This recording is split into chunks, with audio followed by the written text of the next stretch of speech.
Final Fantasy 13 is a bit more mysterious. Oh, Like, you wonder if the things. characters of the hot guy who looks like Sasuke, and then I always thought his face looked a little bit like Light Yagami. Light Yagami and Sasuke combined is what it is. Yeah. That's a good combination. It is. You ever wonder? It makes you wonder if he ever meets with Lightning. I think Numora said that they might meet. Really? I thought he said that the games would kind of take place in the same world, but they really wouldn't intertwine that much. Although that was a much older interview that I saw that in, so maybe. I'm pretty sure. I don't know. I thought I heard interaction between them. I don't know. Oh, what's with the new blonde chick that we saw in the screenshots? Girlfriend. Hey, you, I let your girlfriend. Yeah, there's a blonde girl. She has a white dress, and she kind of older. She looks like your she kind of looks like your typical older nominee from Kingdom Hearts, in a combination as well with what's her name? She kind of reminds me of Aries. Really? Just you know, the long dress and the cute, innocent, beautiful face. Look at that. We're getting all the FF7 cast because Lightning is supposed to be a female Cloud. Yep. And then the boy looks a lot like Cloud. Yeah. Oh, He looks quiet too. Let's talk about Lightning's game. I want to play the Lightning. red-haired girl is so cute. Oh yeah, and then the good guy's pretty hot. I'm really excited for the combat. Which game would you play first? Lightning's. Me too, because Kingdom Hearts. And the combat. Kingdom Hearts is gonna have a hard time just connecting. Little consoles, not a full thing, just PSP, DS. Not a PS2. They could have made it for the PS2. I don't see what's the big deal. And then what was that game you said? No, the one where all the Final Fantasy characters battle. Dissidia. Final Fantasy Dissidia. This is exciting to see Final Fantasy in fighting game form. What? It's Final Fantasy in the form of a fighting game is very exciting. And it makes you wonder where it started and where the hell does it take place. And where the hell are all the female leads? Yuna, who else? Pain, She's not Riku. none of them. You just named off FX2 only. What about Tifa? Or Tifa and Yuffie. Renoa. Or Aerith. Actually, Renoa was pretty lame. Quistis of FF8 was so cool. Ooh. Selfie. She's kind of annoying. She was fine in FF8. Yeah. It's in Kingdom Hearts. You should play Final Fantasy VIII. That had the best written dialogue of any. You told me that. Yeah, well, it's good. Yeah, what happened to the girls? Sexism. But, it's really exciting to see Squall, though. Squall versus Sephiroth? That's so cool. Or Tidus versus his own father. I'd say Squall was my favorite lead character of any Final Fantasy game. Oh, Cloud. You haven't even played 7 or 8. I don't care. I've been watching the movie Advent Children. So, you're gonna be biased toward Cloud because you know more about it. I'm right. No, I'm just saying I like Cloud. It's not as if I like because, him too, like, based on what I've seen, there. I'm just saying. Let's talk about other games that have been played. Well, what's that one with the other Final Fantasy 13 with cards? Agito. What is that? It looks like some kind of academy, like a magical academy. Right, yeah. You can tell by all the school uniforms and stuff. I don't know anything Which about are awesome. I wish ours were like that. Yeah. Any of the research that I've been doing anyway, I've only been looking at the other two. And, I haven't looked at Agito or Coded at all, really, for information. So that's that. Any other video games we can blather about? Odin Sphere. Odin Sphere. Devil May Cry 3. I said Odin Sphere. Fine, Odin Sphere first. I don't Quickly. know anything about Okay. Odin Sphere is beautiful. Like, the music.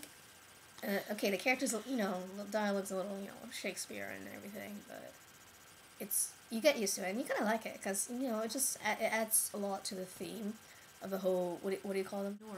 Norse, not Norm. Not I don't know. Actually, I don't know that much about those. I don't know that much. My big brother loves them. Yeah, maybe. Yeah. Hey, is that the one you like? It's my favorite book. Anyway, okay. Let's not get off track. We'll talk about that later. Kind of. Odin Sphere, I love it because the colors are attractive. It has pretty colors. And you just want to play it. And you just want to be those characters. You want to be in that environment where pretty songs sing for you and pretty songs. Oh, you're like having a seizure attack. I'm mimicking you, but I'm not doing that. You're vibrating. You're very enthusiastic about the pretty colors and the pretty music. Oh, isn't that pretty? Pretty music. I pretty. want It's this pretty. It's pretty. for It's Christmas. pretty. I asked for it for Christmas. Anyway, and the characters are really cute, and and I love the style, and I love the designs for them, especially for Velvet. Velvet has the best one. Oh, and Gwendolyn. Gwendolyn and Velvet have the best character designs. And then the Puka is so cute. Yeah. The rabbit people. Remember that story called Heir Apparent? Heir Apparent. Love that book. Anyway, back to Shadow Colossus.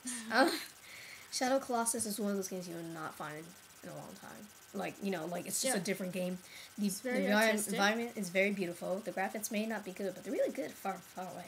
I'm just saying close up. It's very artistic. The horse is annoying but fun at the same time. Oh boy, the horse. And it's really good at focusing on one thing. It's not like, oh, here's a bonus feature here. Oh, you have to collect these.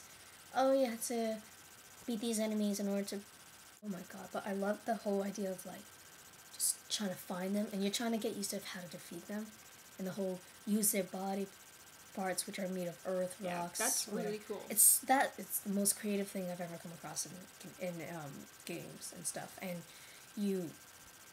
it's just so cool to figure out how to climb up and how to use the environment to defeat them. Like, for example, the one I remember is in a Coliseum.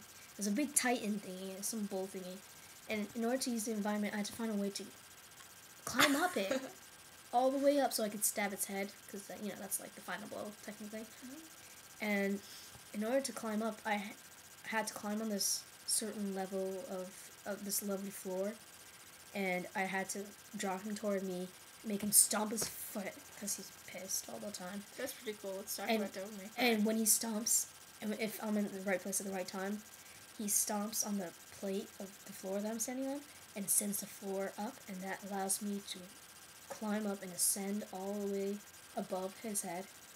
That is really cool. And it's just amazing. And they're really good at, like, using the environment, which you have to use to defeat them. Devil May Cry time! Okay, so, yes, I'm stealing it from you because you got it. Okay, Devil May Cry. I can't. Talking about Devil May Cry 3. Now, that came out a long time ago, but it's such a good game. The combat is done incredibly. Don't pick my nose. You can pick your friends, and you can pick your nose, but you can't pick your friend's nose. Oh, I don't know if I should be touched or kind of disgusted by that. Okay, so anyway, Devil May Cry 3. Combat was its biggest, like, makes it amazing. The combat was so well done. It's so fun. And I know, I played Devil May Cry 3 Special Edition, and the original was supposed to be extremely hard, but 3 was great. The plotline was simple, and it kind of bothers me that they never tap into the potential for a storyline that the series really has. Basically, the characters are fairly, defeat your evil brother. Well, they could make it so much more, like, in-depth and interesting. It's just like, oh, look, there's a big tower sticking out of the city, or, oh, hey, it's Virgil. It's kind of like, oh, look, a chick with a big gun. Lady was cool, though. But, I don't know. It seems like they could do so much more for the plot. I would love to be on the team for making Devil May Cry 5. Ow. Dante, the opening sequence, Dante owns. Yeah, I saw that. You saw the opening sequence. I was impressed. And he's a really good, lovable, happy, kick-ass, badass, totally awesome Banff main character. Could not find a better person for the role of, like, the typical kind of hack and slash game. Devil May Cry 4 I haven't played, but Nero I am very skeptical of. He kind of looks like the nice young protagonist that walks in and kind of steals the spotlight. Dante has, like, 5 o'clock shadow and dresses like a cowboy. I mean, I don't know. I haven't played it. I'm scared too, though. Please, players of Devil May Cry 4, enlighten me as to whether or not it's worth it. Or if they butchered our beloved Dante. Get out my face, just leave me. No, you can't have my number, cause I lost my phone. Oh, my ass is on fire. I've got herpes. No, syphilis. AIDS. Oh, you have the AIDS version? I hate you. I don't have that version.